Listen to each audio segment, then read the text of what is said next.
What's up, everybody? This is Ominous for Ominous Designs here on Responsible Gaming. We're doing episode 153.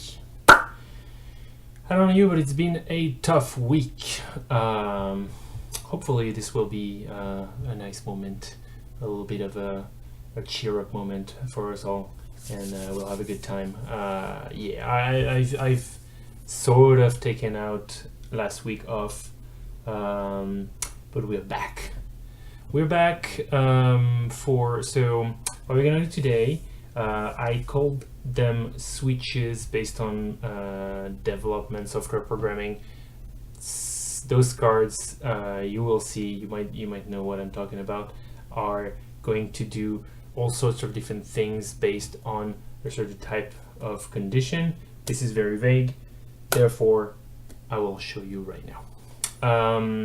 So let's see. I think this one is somewhat straightforward. So we're gonna start with let's see, an enchantment, green enchantment, and it says beginning of your upkeep,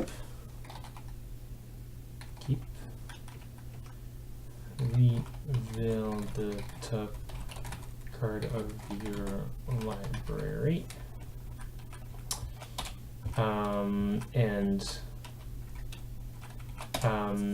what we're gonna do is something similar to Primeval Bounty, I believe is the name. Let us check. It's Primeval something. I think it's Primeval Bounty. Yep.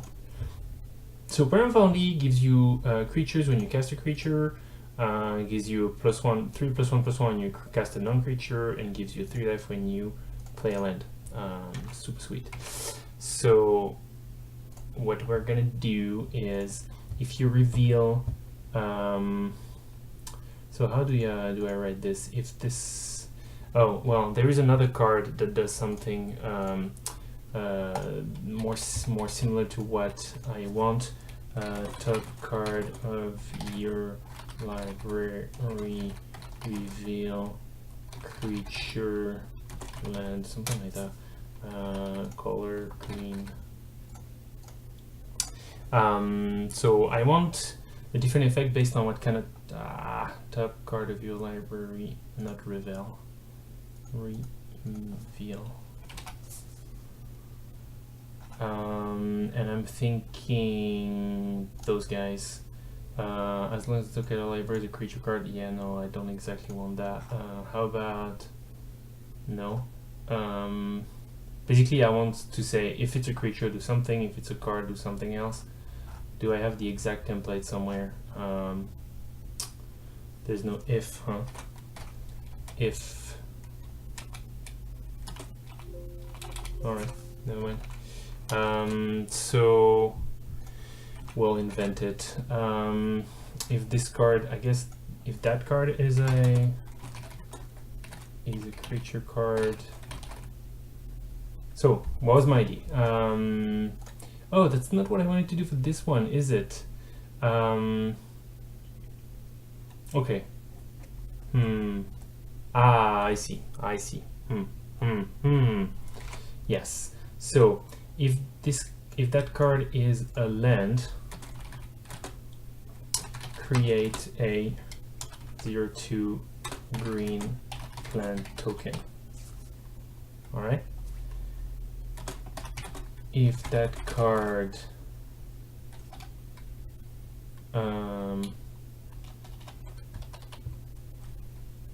what do you say? You say otherwise? I think otherwise.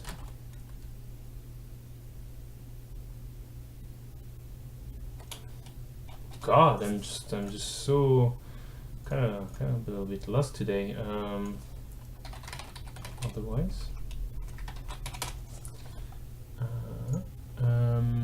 there are otherwise, as long as it's something otherwise. Enchanted as long as it's human otherwise. If you control otherwise create one of those token. that exists. Otherwise, it's used in conjunction with something as long though.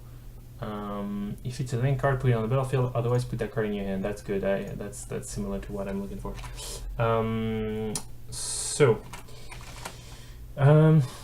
Otherwise,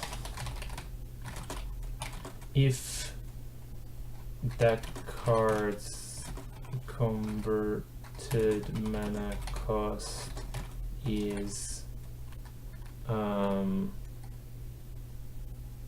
don't remember what I thought. Well, for example, 3 or less, create a 3/3 green beast token.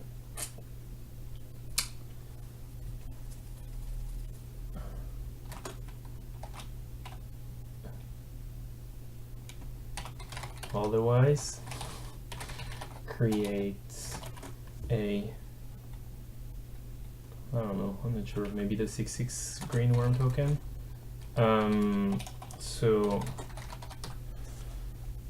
I think if you do that, we need to go at least 4. Well, depends, because it's Prime Val, it's once a turn. You reveal all your cards, and we can make it an expensive enchant, and I think this sounds like a mythic. And yeah, no, I kind of like 3 or less, because in all fairness, even that I don't know if it needs to cost very much. You're gonna get a whole lot of turns when you're gonna get a bloody 0/2, and you're gonna get a bunch of turns where you get a 3/3, or maybe just like some turns when you get a 3/3.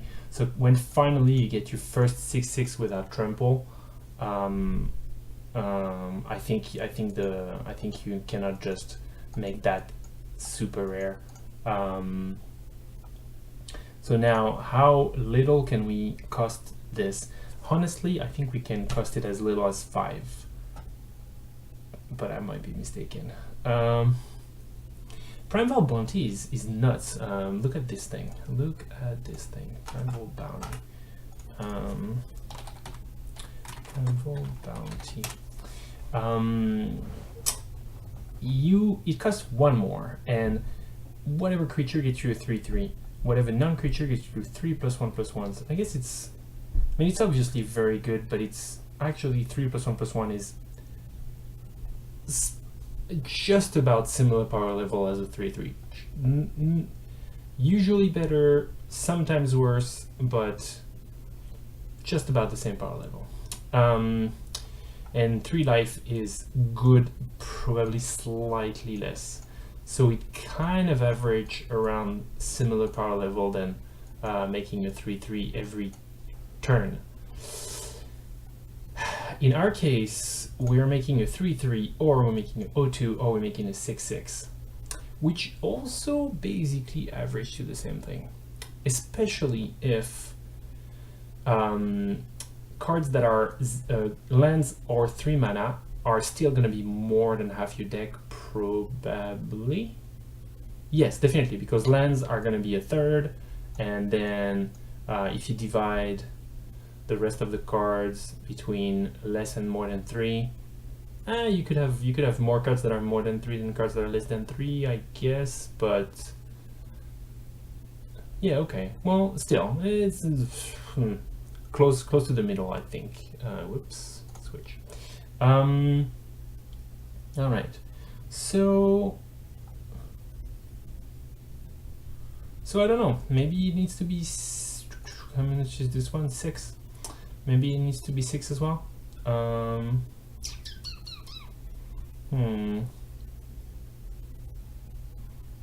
Yeah, I can see that. That's fine. And that makes for something that's very close to a copycat of Prime Val Bounty, though. Wait a minute. Prime Val Bounty is not once a turn. Prime Val is anytime you do anything. Drop a land, gets a thing. Drop a land, gets a thing, cast a creature, get the thing, cast a spell, get the third thing. Like, you can very easily drop a land and cast a creature and a non-creature if you're in the late game. So Prime Val Bounty actually triggers a lot more than once a turn, ideally. So since I'm leaning on other designs to evaluate the power level, I think we can easily shave off 1 mana, and that's actually shaving off 1 mana, because 6 made it 7. Math. So 5 mana, start to churn out creatures. This, funnily enough, makes it look sorta kinda like Assemble the Legion.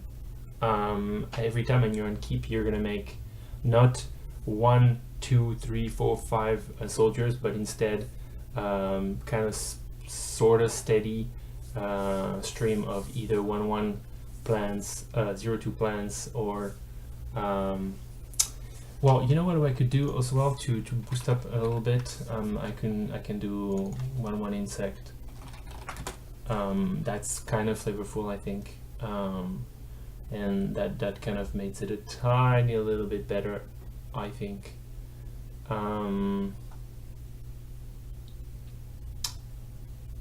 Just a tiny little bit though. Yeah, I don't know if 0/2 is better than, like, flavorfully it's better to have a plant, but I don't think it's that bad to have an insect for the lands. I think it might not matter, so I'm just gonna get over it. Yeah, you know what, like, I think, especially since I did take a mana off of it, I think at the worst it's gonna be a slightly underwhelming rare, mythic rare, but it's very much a thing that can be existing in a casual environment. So I kind of think that the design is fine as it is. It's gonna be an enchant that, like, at the very least, teamies are gonna love. Like, what? This enchant gives me 1 free creature and it can be a 6/6. Every turn I'm gonna get a new one. Awesome. And I do think he might be a fine power level. I think he might very well be a fine power level. I mean, especially if you get lucky and you reveal 2 6/6, then what a great card. Especially when the first one comes on turn 6. Yeah, let's call it. I'll do 3G because I think that's reasonable as well. I would love to use this this illustration because it's gorgeous, and the name is also fantastic. It doesn't fit the card all that much, but I will figure that out after the stream. And now we're gonna move on to the second design. So my second design, oh yeah, okay. So part of this design is, let's see, what do we have? I'm just gonna use this. I don't think it needs to be an artifact, though that could be fun. So this guy, oh, I hate when he does that. Can I just not have a color indicator?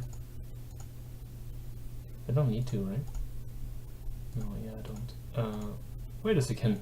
He doesn't, but what have I done?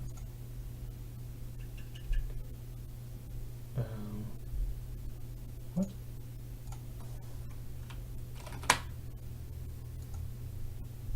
Oh, it's because I removed artifact instead of just making it not be an artifact. Sure. Okay. So something that's gonna happen here, I don't even know for a fact that it's on a creature, but reveal the top card of your library. If it's a creature card, create a token, and now I'm just gonna refer to crap. How's she called? The girl that makes tokens. The person from Kaladesh. Token copy. Expansion Kaladesh.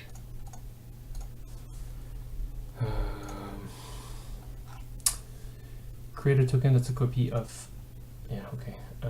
Except, yeah, sure.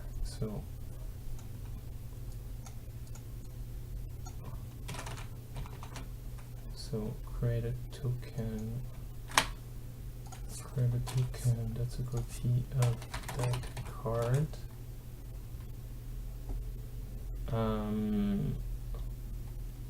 Oh, check this out. If no, that sucks. I was gonna say. So what I was gonna say is, if it is a land card, add mana to your mana pool. Problem being that it's kind of weird to get mana that is unexpected mana. I don't love that idea.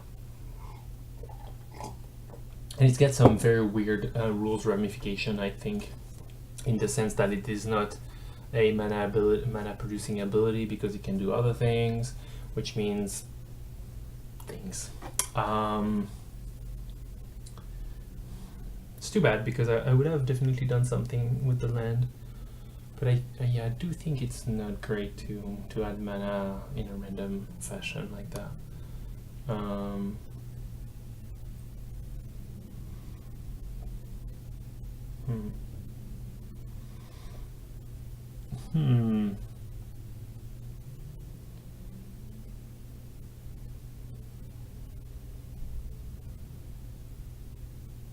Is that correct? I'm trying to think if there's a chance that I would do something like, if it is a land, the next spell you cast cost X less to cast. It is more complex, but I wish I knew exactly what I'm saying. Like I know I dislike the idea of putting a mana into my mana pool in a random fashion, but I'm not certain that's right. I'm not certain that's a right sentiment. I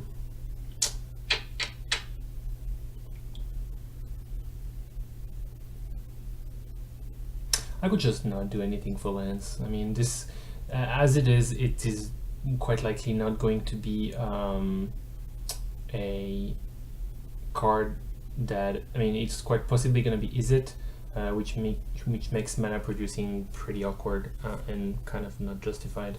So whatever. If it's an instant or sorcery,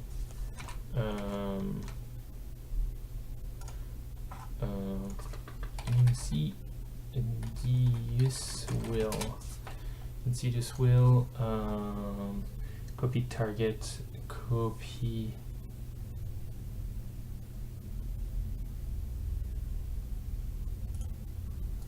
I guess. If it's a sorcery, copy. No, you can do that. You can. How does it work? You create a copy. You create a spell that's a copy. Ugh. You cast a copy. Ugh. God damn it. I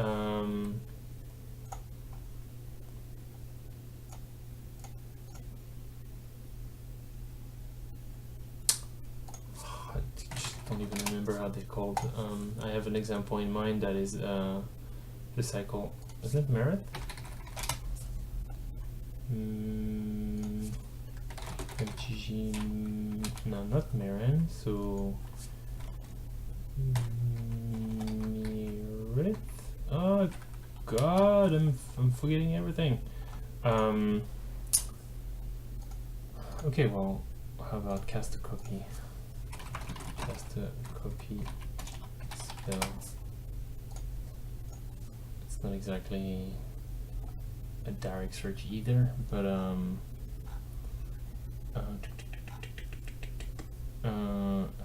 well, actually, cast a copy of that card, basically. You may cast a copy of that card without paying its mana cost.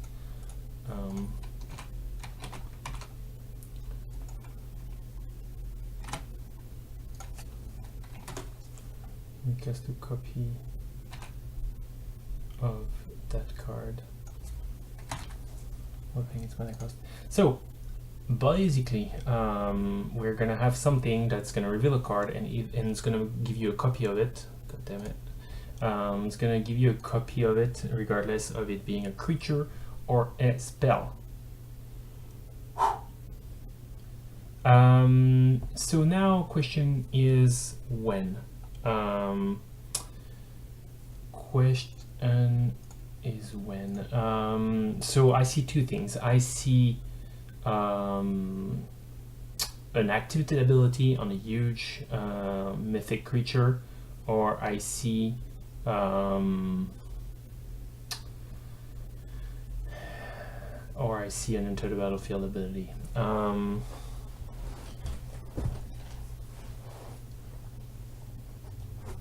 I think Enter the Battlefield is probably, well,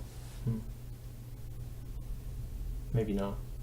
Maybe not, because the thing with Enter the Battlefield is that if you manage to have, let's say, a Restoration Angel on the top of your library, you create a copy of it, and then you blink your dude Titan, which won't be called a Titan, and then you make another copy, and you do that forever, which is kiki power level.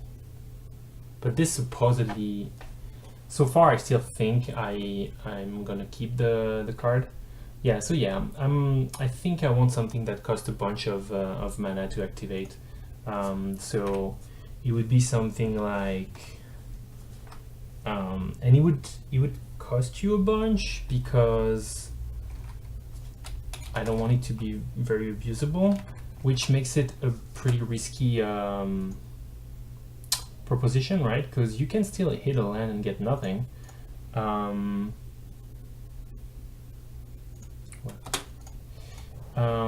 Reveal top card of your library. If it's a creature card, create a token. That's a copy of that card. If it's an instant sorcery, you may cast a copy of that card without paying its mana cost. Yeah. I don't know, again, about the type of creature that would do that. I mean, hell, in all fairness, I could just be lazy as all laziness and reuse that card that I made for a Facebook group sometime in the past. It is reasonably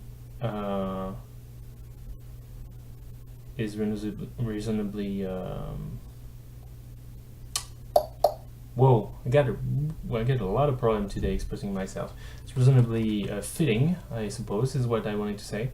I'm not gonna make it Titan, because that was the original intent, and this is even less a Titan than it used to be.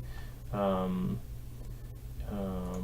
be something like, well, I guess it's kind of awkward to have a 6/6 tap itself to potentially do nothing, isn't it? Can't do much about that.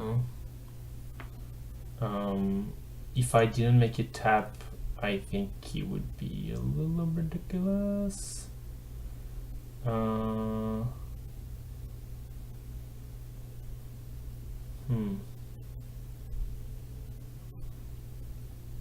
So the problem when you create combos is to figure out, is it fine that it's a combo?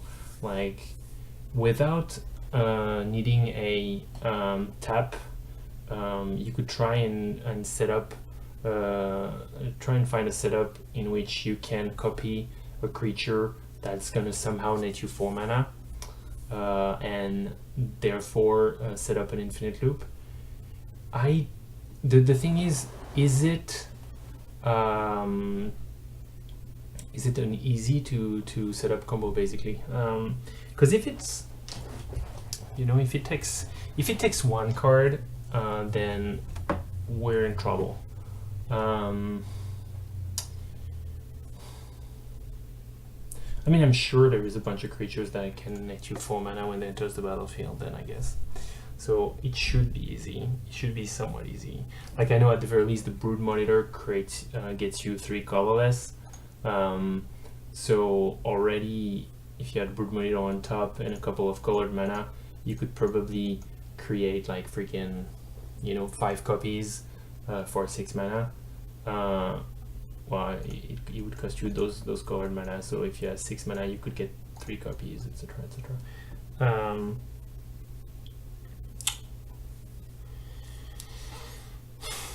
So that's not great.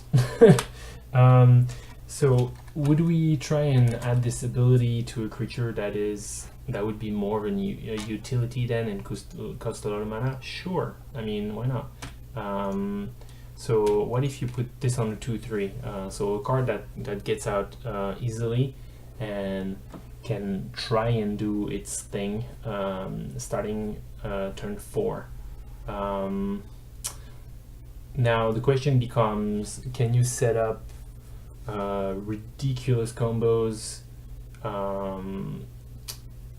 that will start impacting the board on turn 4? Yes, absolutely. I mean, if you can manage to get an Emrakul on top of your library, you will copy it for 4 mana on turn 4.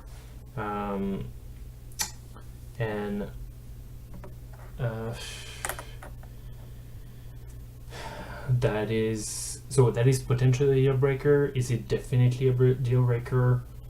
Probably. The thing that bothers me is I feel like if I start making you pay 5 to copy something, we're gonna be in the realm of this card either is abusable and abused, and 5 is still possibly too good. At least or at least it is usable at 5 because you can make combos and have crazy creature for only 5, even though 5 is still some mana. But on the other hand, if you don't abuse it, you're starting to pay 5 mana to maybe have a copy of something, and that's bad. That's just bad. In fact, in Limited, paying 4 mana and not knowing if you're gonna get something is pretty bad as well. So one thing I could do is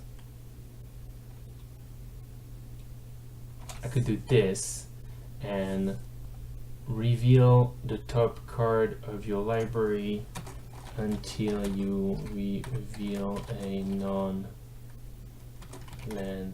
card.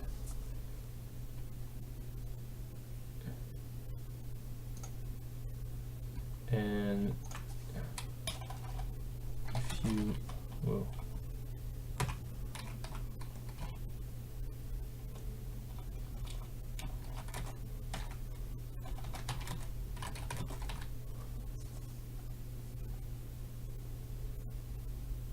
Well, I just put if it is, because I don't like saying card. If it's a creature card, created against could be other card. it's already saying card a lot. How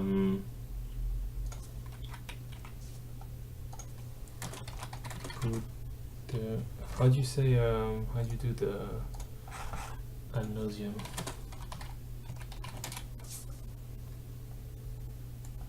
Reveals up our library and put the card. Oh shit, that's not the one.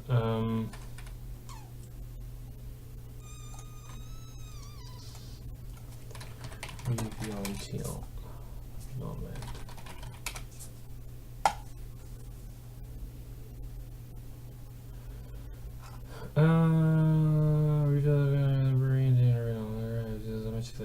That card, that's good to know. So reveal cards from the top of your library until you reveal one card. That's the start. So I think that's interesting that way, because you know you're gonna get either a copy, either a creature or or spell, which all of a sudden makes it potentially okay that you pay so much because it's card advantage. Every single time you're gonna pay 5, you're gonna get a card. It still is. No, it's actually better than pay 5, draw a card, right? Because it's pay 5, draw a card minus the mana that you gain by actually casting that thing, which actually make it very good, right? So pay 5, let's say pay 5, cast a 3-drop. What that means is pay 2, draw a 3-drop, right? And you have to cast it right now. You pay 2 for draw, 3 for casting the creature. And so you did have pay 2, tap, draw a card. It's not crazy, but as if you draw a 5-drop, then it's like tap, draw a card, because you pay the 5 mana to cast the thing.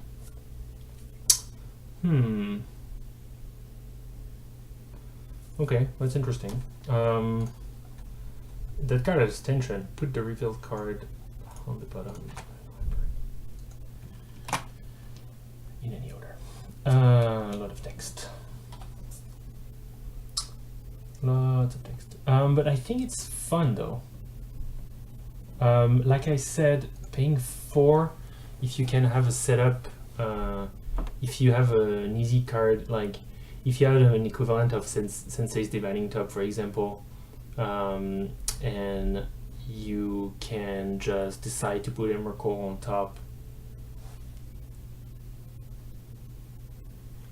What's worse, like you could have a deck that just plays very little things outside of Emrakul. Yeah, I don't think I want this to activate on turn 4 is what I mean. At the end of the day, what I want is for it to cost 5 minimum.